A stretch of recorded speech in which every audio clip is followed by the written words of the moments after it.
l'MJML est une organisation d'obédience maoïste, mais non bureaucratique, parce qu'on avait une conception, c'était un mélange un petit peu, ce qu'il y avait de rêve dans la révolution chinoise, la longue marche et tout ça, mais aussi ce côté un peu libertaire quelque part. Donc c'était une association des deux, et donc qui fait que on a dit, on n'a plus besoin, qu'il faut revoir les partis autoproclamés de gauche. Parce que mai 68 aussi a montré la faillite des organisations traditionnelles de gauche. Le pays était pratiquement réprimé et ce qui restait du pays. Parce que mai 68 a manqué d'une direction politique révolutionnaire. S'il y avait cette direction politique révolutionnaire, Senghor allait tomber.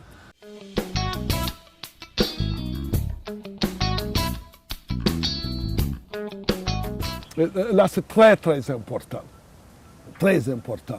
Le renouvellement d'une demande politique, c'est le MJML qui l'a introduit avec la jeunesse, venue de la jeunesse, la petite bourgeoisie, mais principalement aussi de la jeunesse venue des quartiers populaires, venue des quartiers ouvriers. Par exemple, le groupe de Anne, pour revenir au groupe de Anne, on est dans les quartiers ouvriers.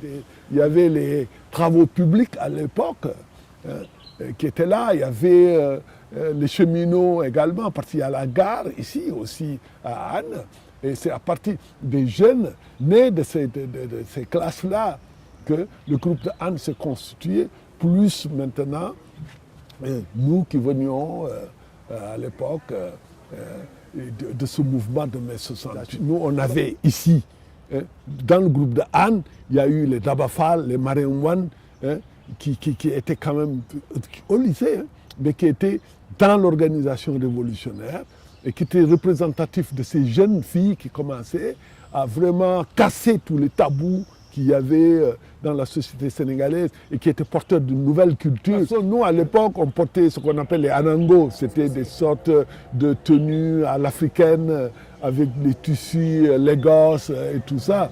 Bon, et on portait également les tenues vareuses à la Che Guevara. C'était devenu notre modèle, ou les Black Panthers. Et bon, même les filles ont commencé la mode Angela Davis, la mode afro, ça a commencé à l'époque, avec les Dabafal et d'autres. Et ensuite, on a commencé ce théâtre de rue, ce théâtre engagé, révolutionnaire, avec des groupes Africa, la SICAP, et des groupes comme David Diop, etc., Frantz Fanon, parce que la culture pour nous, elle est extrêmement importante, etc. Il y a eu ce bouillonnement culturel extraordinaire, hérité de mai 68, et qui était contestataire. Et les rapports garçons-filles alors? Les garçons et les rapports filles, on a fait éclater. On n'attendait plus, voilà, tranquillement d'être mariés et tout. On commençait à sortir et à assumer ça. Vous embrasser devant tout le monde? C'est clair. Peut-être pas devant tout le monde publiquement, mais ça a commencé déjà timidement à nous embrasser, à assumer nos relations sexuelles depuis le collège, les lycées, etc. Bon, c'était vraiment les nouveaux couples.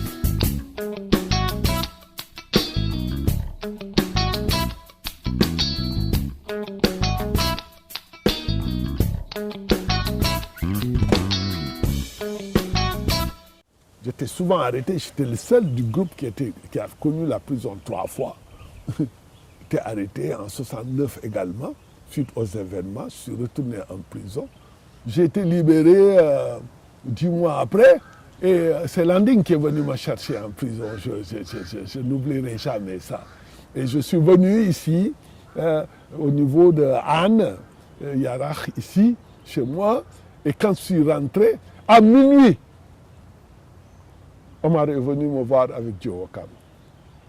Et il me parlait de l'exclusion de Omar, et de Joe Wakam et d'Abdou Salam, qui étaient taxés d'extrémisme de gauche, d'opportunisme de gauche, etc.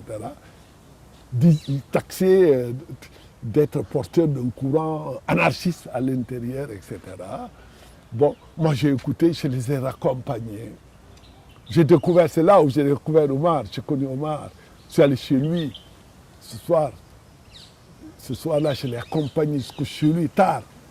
Et c'est avec lui que j'ai écouté la première fois Miles Davis, les archichefs, le free jazz.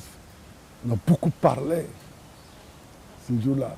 Et j'ai compris aussi, j'ai porté ce débat. J'ai dit non, il faut que notre organisation accepte le débat interne.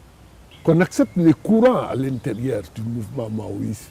Qu'on n'allait pas répéter l'histoire du PAI. Il fallait que le mouvement mai 68, le principal message de 68, c'est la démocratisation des systèmes politiques. Et donc il fallait porter, et c'est comme ça. En fait, nous devions porter la démocratie. Quel type d'organisation construire? Quelle forme de lutte? Est-ce qu'on va rester uniquement dans le milieu petit bourgeois, université, lycée? Est-ce qu'on ne doit pas aller beaucoup plus loin? Et ensuite continuer la lutte frontale avec le régime en s'appuyant sur l'avant-garde paysanne, en s'appuyant sur l'avant-garde ouvrière, etc., etc. C'était des questions claires. Alors qu'est-ce qui vous différencie de l'autre ligne alors? Non, l'autre ligne était beaucoup plus incarnée par Landing et son groupe à l'époque, qui va créer par la suite Andedjef, etc. C'était que c'est une ligne, allons étape par étape. Bon, c'était une ligne qui disait il faut mettre la priorité sur l'organisation.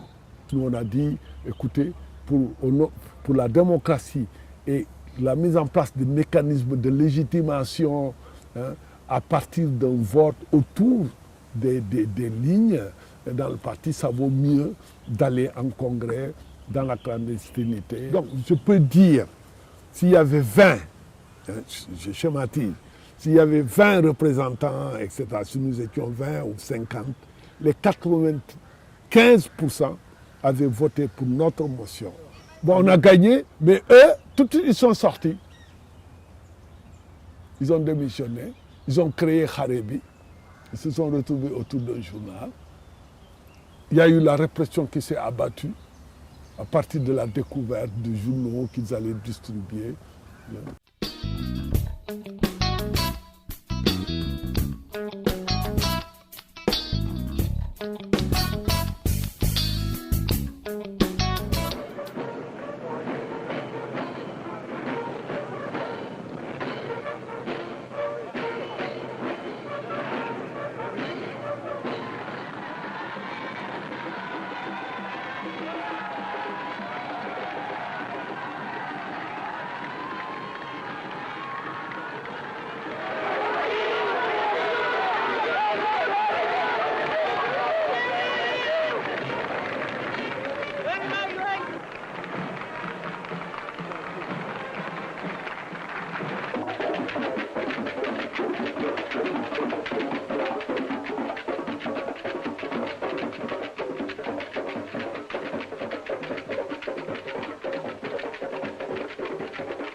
Encore de nouveau arrêtés. Quand ils nous ont amenés à Rebus, qui s'appelle 100 mètres carrés, on a politisé les détenus. On a commencé à conscientiser les détenus pour faire ce qu'on appelle la lutte continue, la lutte derrière les barreaux. Ils ont pris peur. Ils ont dit qu'ils vont nous transférer au Fort B, qui était la prison des mineurs. On a refusé de partir. Ils ont voulu forcer, on s'est battu. D'abord le groupe ce qu'ils appellent le groupe de Diallo Diop Blondin, Jacques Paye et les autres, où il y avait des ouvriers, des maçons et tout ça, ce groupe-là. Ils se sont battus. Nous, on nous a empêchés de sortir parce qu'on était un peu isolés les uns des autres.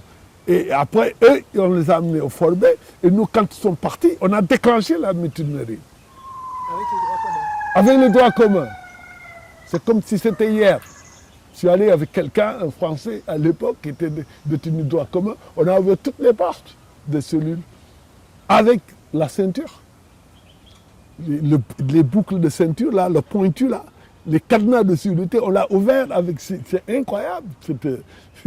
Ces gens, comment ils étaient, ces droits communs, comment ils avaient l'habitude On a fait sortir les droits communs. Et ils sont- Et on a pris d'assaut la prison. C'est-à-dire, les gardes qui étaient au niveau des Miradors, ils ont fui. On a pris d'assaut les magasins. Parce que les gens, les 90%, c'était des détenus de droits communs qui mangeaient très mal. Très mal. Et à l'époque, on avait vu qu'il y avait la bourgeoisie pénale, les gens qui avaient détourné de l'argent, de l'argent public ou ailleurs, et qui, parce qu'ils avaient l'argent, ils étaient dans des chambres bien et tout, ils avaient même des domestiques, des anciens prisonniers qui sont de longue durée, qui travaillaient pour eux. On avait vu que, bon, à l'époque, il n'y avait pas la séparation des mineurs avec les majeurs, et il y avait des agressions sexuelles et tout sur les mineurs, etc. Bon, alors, on a ouvert, et on s'est battu pendant plus de 4 heures de temps, on a résisté. Il a fallu qu'ils fassent venir ils appellent ça les GMI de Thiès, pour venir reprendre la prison. Là, ils ont amené rejoindre la prison de Forbé, où il y avait déjà les Diallo Diop et tout. Et on a déclenché la grève de faim. Et ce mouvement a amené le changement du ministre de l'Intérieur à l'époque. Et Jean Collin a été nommé ministre de l'Intérieur. Et pourquoi je parle de Jean Collin, ministre de l'Intérieur? C'est par la suite lui qui va faire déporter Omar, quand Omar sera arrêté au Mali et extradé ici au Sénégal. Ils l'ont isolé dans la prison de Gorée et c'est là qu'il est mort et qu'il a été assassiné.